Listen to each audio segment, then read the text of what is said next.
what I've done this last 2 years is I'll write, let's say, a 20-minute warm-up. Right. And we'll go through some bit of speed and some technique and everything else. I'll then write a 40-minute, usually kick or kick swim type set.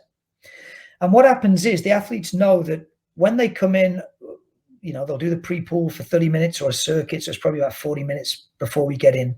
And they'll swim the 20-minute warm-up. And at the end of the 20-minute warm-up, I'll go along all the athletes and say, you know, pick someone, Josh Leando, what can you do great today? What are you capable of? It might be some more race pace. It might be starts with weights belts or fins or socks or underwater work. It might be, you know, Penny Alexiak. Penny, what can you do? Oh, I think a bit of easy technique and a few bursts. Like I could write Penny's before we even came in. But again, she's done in the week what I need/want her to do.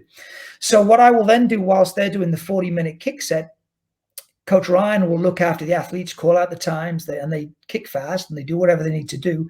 And I have these two massive whiteboards, long, you know, 8-foot whiteboards, side by side like this.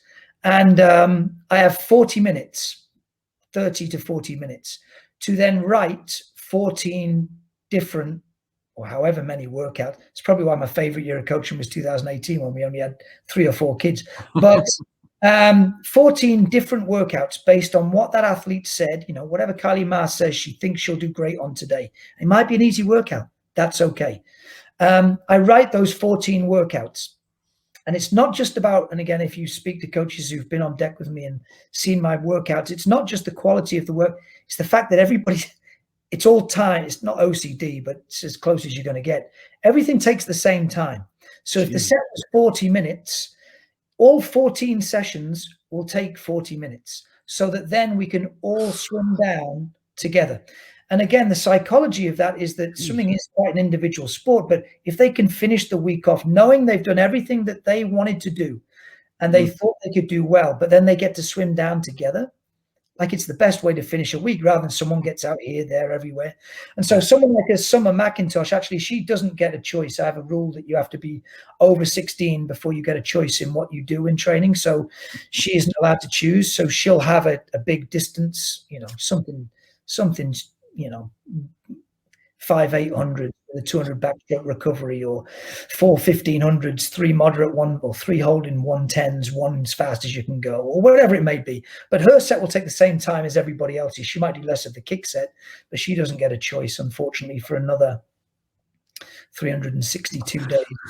So, but how do you manage 14 workouts though? It's I'm sweating. By the end of it, I'm sweating. I bet. But that's when someone like a Gibbo says, you know, he writes creative work, he writes good workouts. Yeah. I don't know. That's my challenge on a Saturday. And I actually quite like it. It means I don't have to spend time on a Friday night writing a workout. I now have a whiteboard in my basement, and that's where I do write a lot of my workouts when I get home and stuff. Beautiful mind. He's just up there. If you've seen the workouts, I could probably try and find on my phone, but someone needs to go Instagram live of you 40 minutes out, just sitting there in front of the whiteboards and then just seeing you like write it out. I mean, that would be epic.